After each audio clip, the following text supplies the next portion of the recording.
Right then, Hollywood loves selling you a story of rebellion, doesn't it? The maverick director, the anti-hero, the brave artist speaking truth to power. It's a grand old story, one they polish up and sell you every few years with a new face on the poster, the lone voice crying out in the wilderness against the machine. But the real story, the one they don't put on the posters, the one that's far more interesting and a hell of a lot more uncomfortable, is about power itself. Alright then. It's about a time when the biggest star in the world, a man who was more of an institution than an actor, a walking talking monument to a bygone age, decided the whole world had lost its mind, and that it was his job, his God-given duty, to ride in on a metaphorical horse and set everyone straight. Tonight, we're not talking about a film that was a production disaster. Oh no, this one was worse. Oh my god. It was a cultural disaster. It was a perfectly executed, well-funded, professionally made piece of cinematic madness. It was a history lesson from a fella who refused to read the book. We're talking about John Wayne's 1968 love letter to a war nobody wanted, his cinematic crusade, the Green Berets.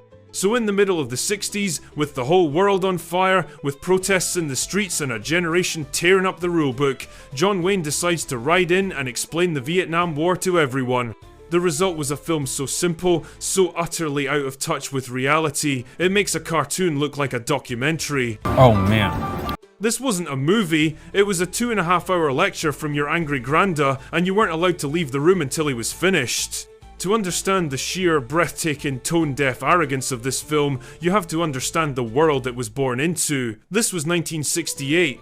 America wasn't just at war, it was at war with itself. The year began with the Tet Offensive, a massive coordinated attack by North Vietnamese and Viet Cong forces across South Vietnam. Militarily, it was a disaster for the North, but politically, for the Americans, it was a cataclysm. The government had been telling the public for years that the enemy was on its last legs, that there was light at the end of the tunnel, and then, suddenly, the enemy was inside the US Embassy in Saigon. The nightly news, for the first time, showed the brutal, confusing, bloody reality of the war in living colour. The credibility gap became a canyon. Trust in the government evaporated overnight. The rest of 1968 wasn't much better. Martin Luther King Jr. was assassinated in April, Robert F. Kennedy was assassinated in June. Riots tore through cities. Protesters and police clashed in the streets of Chicago during the Democratic National Convention. The whole country was having a nervous breakdown, a full-blown identity crisis. The counterculture was in full swing. It was a time of anger, confusion, and profound earth-shattering change. And cinema was on fire. What? The old Hollywood studio system, the one that built its empire on clear heroes and happy endings, was lumbering towards the grave. In its place, a new wave of filmmakers was tearing up the rulebook. In 1967, you had Bonnie and Clyde and The Graduates. These were films that were cynical and sexy and complicated. Oh wow! They didn't have heroes and villains, they had deeply flawed people trying to navigate a world that made no sense. They reflected the confusion and the anger of the times. They were the future. And then, into this swirling hurricane of change, strode John Wayne, the Duke. A man who was less an actor and more a walking, talking piece of American folklore. For 30 years, he had been the good guy. He'd won World War II on screen a dozen times over, usually single-handedly. He was a symbol of a simple, clear-cut black and white morality. In his world, you knew who to shoot, you knew why you were shooting them, and you looked damn heroic doing it. His characters didn't have moral ambiguity, they had a firm jaw and a steady aim. And he looked at the 1960s, at the long-haired protesters, the student activists, the skeptical journalists, and he was genuinely, deeply offended. He saw the anti-war movement not as a legitimate political stance, but as a betrayal, a form of treason. He believed in America, and he believed in the war, with the unwavering faith of a true believer.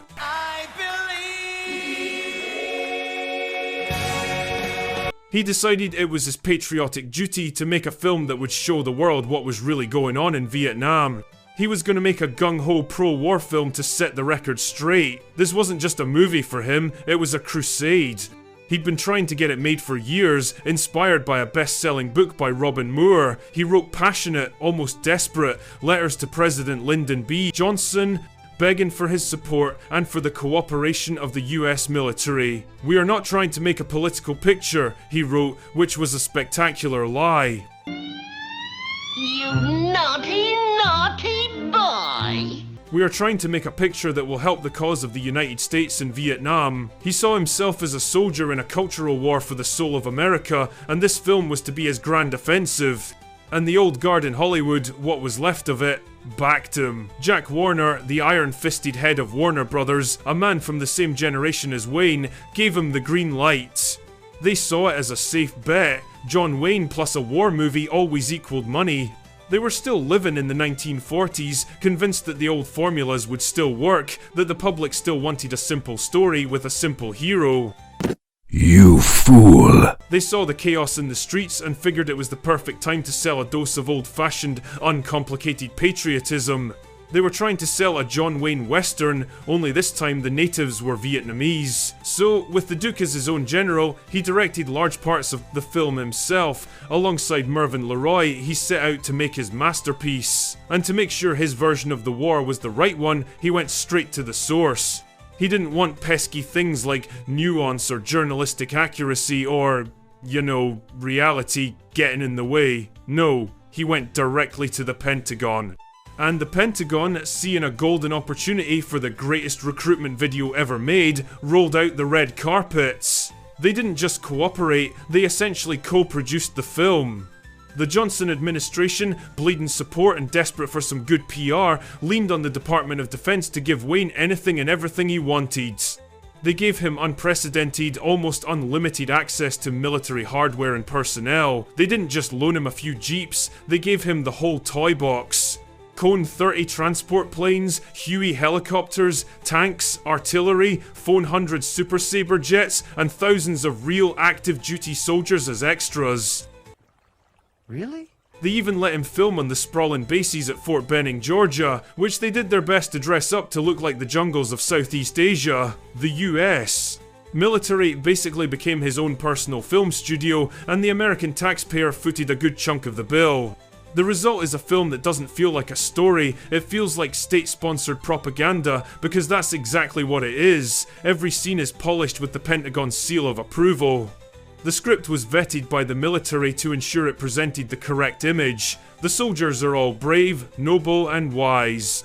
The Green Berets are practically superheroes, warrior saints who are not only fighting the enemy with ruthless efficiency, but also running orphanages, providing medical care to grateful villagers, and gently explaining complex geopolitical strategy to skeptical civilians. They're a combination of soldier, social worker, and political science professor. The film's plot, if you can call it that, is painfully, insultingly simple. It follows a skeptical, liberal journalist played by David Janssen, whose name is George Beckworth. He goes to Vietnam with a head full of doubts and a notebook full of uncomfortable questions. His job in the movie is to be the stand-in for the entire anti-war movement, a walking, talking straw man, and to be proven completely and utterly wrong by the quiet wisdom and fatherly decency of John Wayne's character, Colonel Mike Kirby. The entire first half of the movie is just John Wayne explaining the war to this idiot journalist. It's a series of lectures, occasionally interrupted by a bit of action. It begins at a press conference at Fort Bragg, where Colonel Kirby and his team patiently debunk the myths being spread by the liberal media. "You're the guys who have to go out and kill." A cynical journalist sneers. But a wise old sergeant retorts that they're there to help people, that they have to be medics, engineers, and ambassadors of goodwill. It's the Peace Corps, but with guns. What the hell is even that? Once in Vietnam, Beckworth's re-education continues. He witnesses the Viet Cong's cruelty firsthand when a village chief he just befriended is brutally murdered, his young daughter tortured. He sees the noble Green Berets protecting innocent villagers. He listens as Colonel Kirby explains, with the simple, unshakable certainty of a man who has never had a single doubt in his life, why America has to be there. The enemy, the Kong, are portrayed as faceless, sadistic monsters who enjoy torturing women and children for fun. In one particularly nasty scene, they execute a village doctor with a bayonet for the crime of treating civilians. There's no attempt to understand their motivation, their nationalism, their history. They're just evil. Simple as. It's a World War II movie set in the wrong war, with the morality of a children's cartoon. The good guys wear green hats. The bad guys are sneaky and cruel and look vaguely inhuman. There's no confusion, no moral ambiguity, no friendly fire, no drug use, no racial tension, no sense of the horrifying complexity that was tearing America apart. In John Wayne's Vietnam, the sun is always shining, unless it's a dramatic night battle. The mission is always clear, and the Americans are always liberators. Welcomed with open arms by everyone except the treacherous communists, the film is filled with moments of almost comical cluelessness and heavy-handed messaging. There's the subplot with the adorable war orphan Ham Chunk, who adopts the cynical Sergeant Peterson as his new father figure. It's a storyline so manipulative, so transparently designed to pull at the heartstrings, it's almost painful to watch. The little boy represents the innocent Vietnamese people, and the big tough American soldier is his loving protector. It's a perfect metaphor for the film's view of the entire conflict. Stop! Seriously, stop. And then there's the infamous final scene, a moment so bizarre, so profoundly, fundamentally disconnected from reality, it has become legendary. Sergeant Peterson has been killed in action. Colonel Kirby Wayne has to break the news to the little orphan, Ham Chunk. He gives the boy the late sergeant's green beret and delivers a ham-fisted speech about how Peterson was a symbol of the finest and that the boy is what this is all about. Then, as they walk away together down a beautiful, picturesque beach, the little boy asks, "What will happen to me now?" And John Wayne, the ultimate father figure, puts his arm around him and says, "You let me worry about that, son. You're what this is all about." And they walk off together as the sun is setting beautifully over the water. The only problem? They're on the coast of Vietnam, and Vietnam's coast faces east. The sun in John Wayne's Vietnam sets in the east. I will take responsibility for this. It was my mistake. The filmmakers were so wrapped up in their own Hollywood fantasy, so determined to get their perfect, symbolic end of a Western movie shot, they literally made the sun rise and set wherever they wanted it to. They weren't just ignoring the political reality of the war or the social reality of their own country, they were ignoring the physical, unchangeable reality of the planet Earth.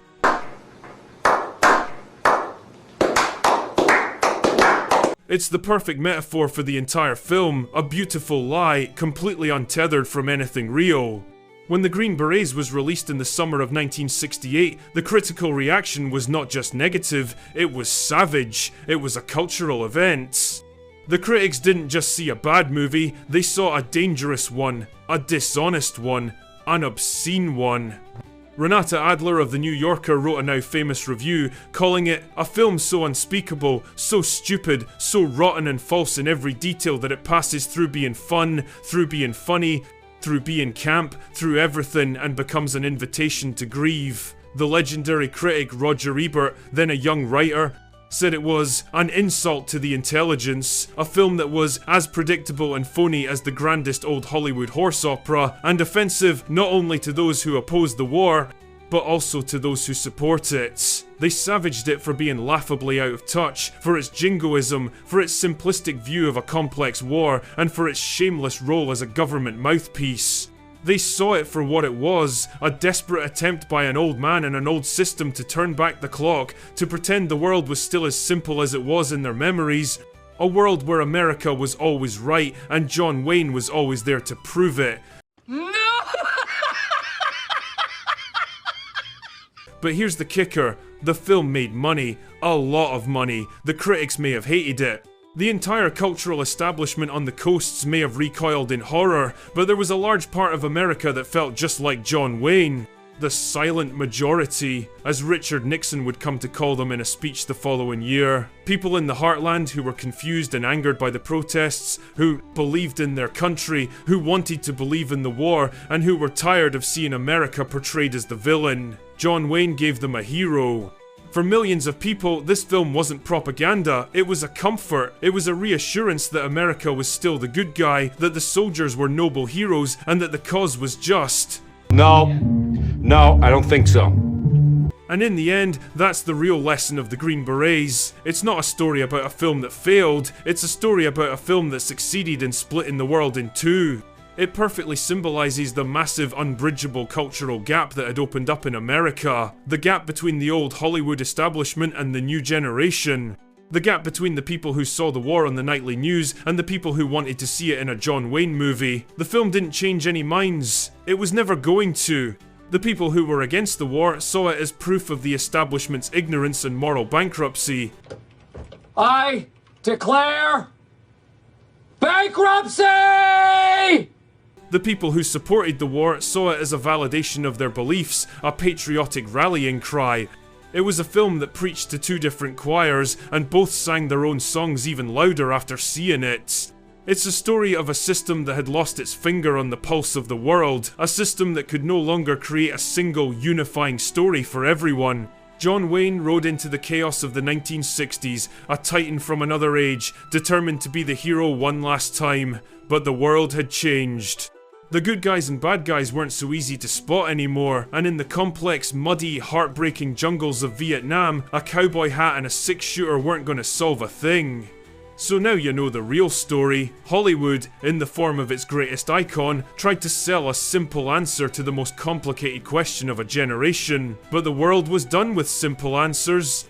Yes! Yes! They made a movie about a war, but the real war was the one they were losing right at home, for the hearts and minds of a generation they no longer understood. Right, I'm off. Slán cha.